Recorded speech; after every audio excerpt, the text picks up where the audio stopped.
Hello friends, welcome to Techifin. तो हमारे एक सब्सक्राइबर ने हमसे ये रिक्वेस्ट की है कि आप इस पे वीडियो बनाइए कि IDFC फर्स्ट बैंक अकाउंट क्यों फ्रीज होता है और कब फ्रीज होता है, इसके क्या रीजंस होते हैं। तो आइए सीधा वीडियो के टॉपिक की तरफ बढ़ते हैं। अब अकाउंट फ्रीज होने की बात चली है तो वो किसी भी बैंक का अकाउंट हो, लगभग रीज़न सबके सेम ही होते हैं फ्रीज होने के। और चाहे वो किसी भी तरह का अकाउंट हो, आपको अपने सभी तरह के अकाउंट पे ध्यान देना चाहिए, वो चाहे सेविंग्स अकाउंट हो या करंट अकाउंट हो या फिर सैलरी अकाउंट हो।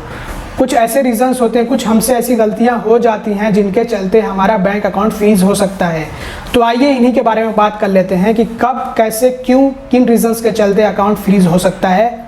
तो सेविंग्स अकाउंट है अगर आपके पास, सेविंग्स अकाउंट जिससे साफ पता चलता है कि ये सेविंग्स के लिए यानी कि बचत के लिए बनाया गया होता है। तो इसका जो पर्पज़ है वो बचत का है, मतलब कि इसका इस्तेमाल बचत के लिए किया जाना चाहिए। हालांकि इससे ट्रांजैक्शंस हम कर सकते हैं, अपने पर्सनल एक्सपेंसेस को इससे मैनेज कर सकते हैं। जैसे कि बहुत सारे लोगों के पास सेविंग्स अकाउंट होगा, UPI वगैरह इस्तेमाल करते होंगे, तो ये सब कुछ किया जा सकता है। लेकिन सेविंग्स अकाउंट का कतई ये मतलब नहीं होता है कि उसका इस्तेमाल हम बिज़नेस पर्पज़ के लिए करें, कॉमर्शियली यूज़ करें उसका।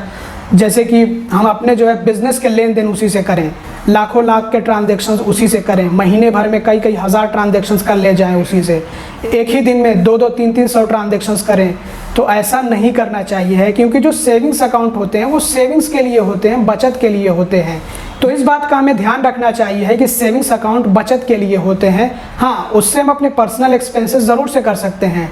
जैसे UPI ट्रांजैक्शंस आप करते होंगे, अपने डेबिट कार्ड का इस्तेमाल करते होंगे खरीदारी के लिए, तो ये सब किया जा सकता है। और IMPS, RTGS ये सब जो है ट्रांसफ़र भी, हम फंड ट्रांसफ़र भी कर सकते हैं, ये सब कुछ किया जा सकता है। लेकिन आपको ऐसे इस्तेमाल नहीं करना है अपना सेविंग्स अकाउंट कि बैंक को ये लगने लगे कि ये पर्सन इस अपने सेविंग्स अकाउंट को कॉमर्शियली इस्तेमाल कर रहा है, मतलब कि बिज़नेस पर्पस के लिए इस्तेमाल कर रहा है, इससे बिज़नेस ट्रांजैक्शंस हो रहे हैं।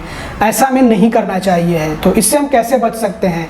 अपने सेविंग्स अकाउंट से हम कम से कम स्पेंड करें, मतलब कि हो सके तो हम जो है अपने सेविंग्स अकाउंट को बहुत ज़्यादा इस्तेमाल ना करें, ऑनलाइन बहुत ज़्यादा उससे जो है ट्रांजैक्शंस ना करें। UPI ट्रांजैक्शंस चलते हैं, लेकिन UPI ट्रांजैक्शंस भी ऐसे नहीं होने चाहिए हैं कि बैंक को ये लगने लगे कि यहाँ पे तो बिज़नेस की लेन देन हो रही है। बहुत सारे लोग हैं जो दिन भर में 4-5 ट्रांजैक्शंस करते हैं UPI के, बहुत सारे लोगों के ऐसे पर्सनल एक्सपेंसेस होते हैं, वो चलता है, उससे कोई प्रॉब्लम नहीं, कोई दिक्कत की बात नहीं है। और देखिए, ट्रांजैक्शंस भी जो पर्सनल एक्सपेंसेस में आते हैं वो कितने होंगे एक आम आदमी के, 200-300 दिन भर के, या फिर बहुत ज़्यादा आप मान लीजिए 1000-2000, मतलब किसी आदमी का दिन भर का 1000-2000 खर्चा होगा पर्सनल एक्सपेंस, तो इतना ही तो होगा। अब ये तो होगा नहीं कि एक ही दिन में 3-4 लाख रुपए के ट्रांजैक्शंस हो रहे हैं, 3-4 लाख रुपए या तो आ रहे हैं या फिर जा रहे हैं, और डेली ऐसा हो रहा है। तो ऐसा तो होना नहीं चाहिए है एक सेविंग्स अकाउंट से, नहीं तो उस पर खतरा मंडराएगा कि वो सेविंग्स अकाउंट जो है फ्रीज किया जा सकता है। तो इसका ध्यान हमें रखना चाहिए। अब कुछ लोगों के दिमाग में ये सवाल पैदा हो सकता है कि ट्रांजैक्शंस कितने करें कि हमारा बैंक अकाउंट बचा रहे, सेविंग्स अकाउंट हमारा फ्रीज ना हो, तो कितनी लिमिट होती है? तो देखिए, इसकी कोई लिमिट बैंक ने नहीं बनाई होती है। अब ये तो हमारे विवेक पे, मतलब कि हमारी सूझबूझ समझदारी पे ये डिपेंड करता है कि हम अपने बैंक अकाउंट को संभाल करके रखें। और इसको कैसे बैंक डिफ़ाइन कर सकता है, और बैंक इसको डिफ़ाइन ही नहीं कर पाएगा कि कितने ट्रांजैक्शंस हों तो उसको हम बिज़नेस ट्रांजैक्शन में काउंट करें, और कितने ट्रांजैक्शन हों तो उनको हम पर्सनल ट्रांजैक्शन या पर्सनल एक्सपेंसेस में काउंट करें। कैसे हो पाएगा?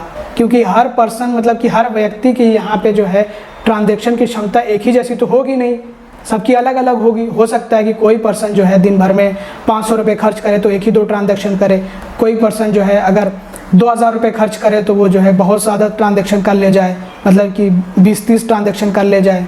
और वहीं पे कोई दूसरा पर्सन है जो 2000 रुपये खर्च करे, तो हो सकता है कि 2000 वो एक ही सिर्फ ट्रांजैक्शन करे, या चलिए मान लीजिए ज़्यादा से ज़्यादा 10 ट्रांजैक्शन करे।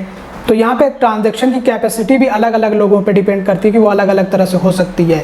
तो यहाँ पे इसीलिए बैंक ने कोई लिमिट नहीं बनाई है ट्रांजैक्शंस की कि इतने ट्रांजैक्शन हो गए तो फिर उसके बाद ट्रांजैक्शन होगा तो बैंक अकाउंट फ्रीज। ऐसा नहीं, बैंक ने कहीं पे डिफ़ाइन नहीं किया, कहीं पे कोई एक्सप्लेनेशन नहीं दिया है। क्योंकि ये तो वही बात हो जाएगी कि सर कितनी चीटिंग करने पे हम पकड़े जाएंगे, या फिर कितने सिगरेट पीने पे कैंसर होगा, तो इसको तो कोई डिफ़ाइन नहीं कर सकता है, आप खुद सोचिए।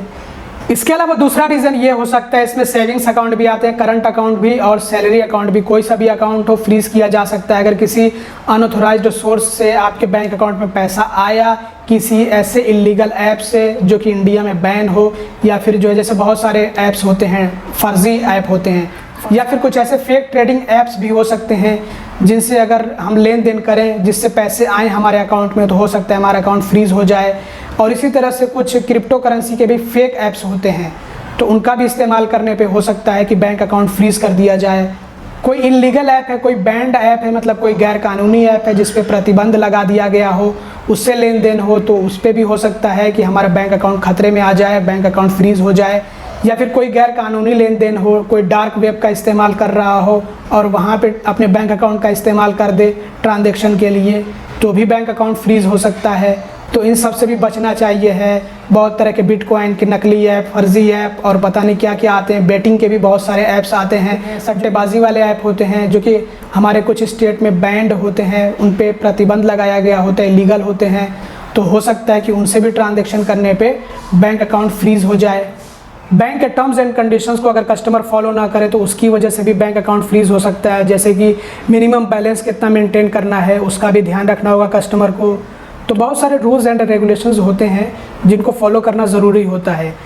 इसके अलावा अगर कस्टमर ने किसी के साथ में फर्जीवाड़ा कर दिया है, कोई फ्रॉड कर दिया है, कोई स्कैम कर दिया है और उसकी वजह से कस्टमर के अगेंस्ट FIR हो गई है, कोई रिपोर्ट हो गई है साइबर क्राइम ब्रांच को, तो ऐसे में cyber crime branch bank account को फ्रीज़ कर सकती है।